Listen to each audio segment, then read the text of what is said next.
we see a Wolverine who does suffer, who is in peril, because he's always healed before, but things are a little different in this movie, right?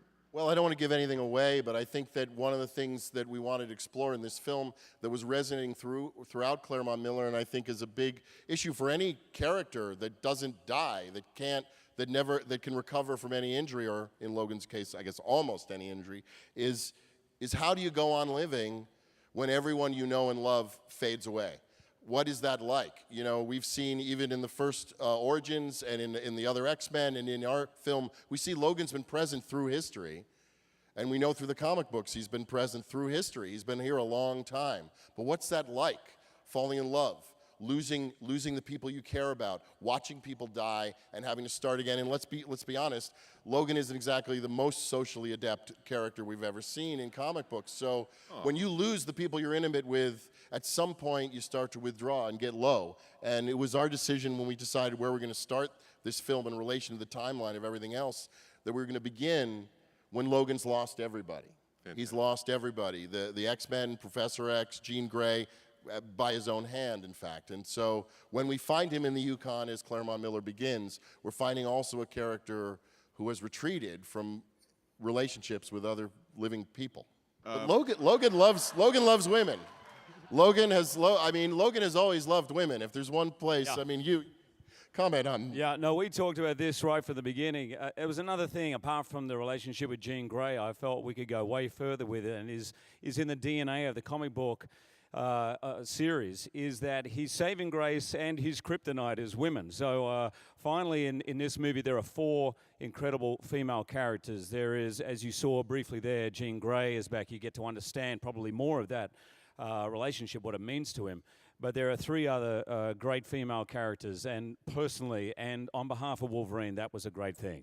This is a little specific, but the claws look different this time around. We retooled them a little, just a little. We did a couple things. I think you might notice the hair is a little less nutty, 80s rock.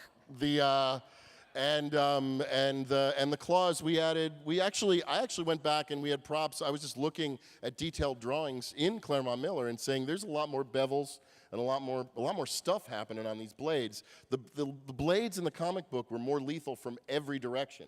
And the ones that I had seen when they brought out the ones that they had used in previous films, it looked like you could only get cut one way.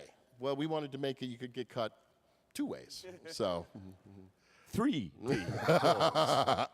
There's saying yes. A lot of puncture wounds. Yes. Yes.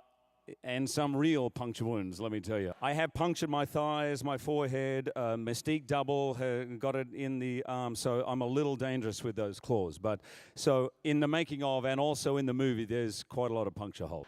But the point I was making is that fight between those two. Hiroyuki is one of the great swordsmen and martial artists of Japan and a great action star there. And Hugh, and he deserves it. He's amazing and has a canon of films behind him. And that fight with long sword and short sword and claw was something to behold and is on the film, but was also something, me kneeling beside the camera, to behold in real life, because these two badasses were going at it with blades, and it was just about staying out of each other's way.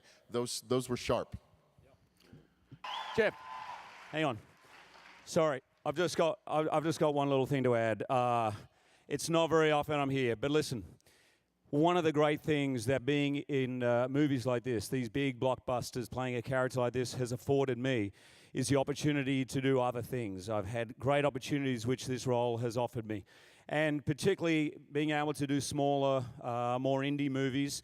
And I hope you don't mind, Jeff. I certainly hope Fox doesn't mind. But I'd love to take this opportunity to introduce you to the director of a movie I've got coming up.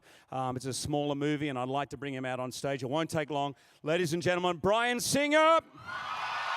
Whoa!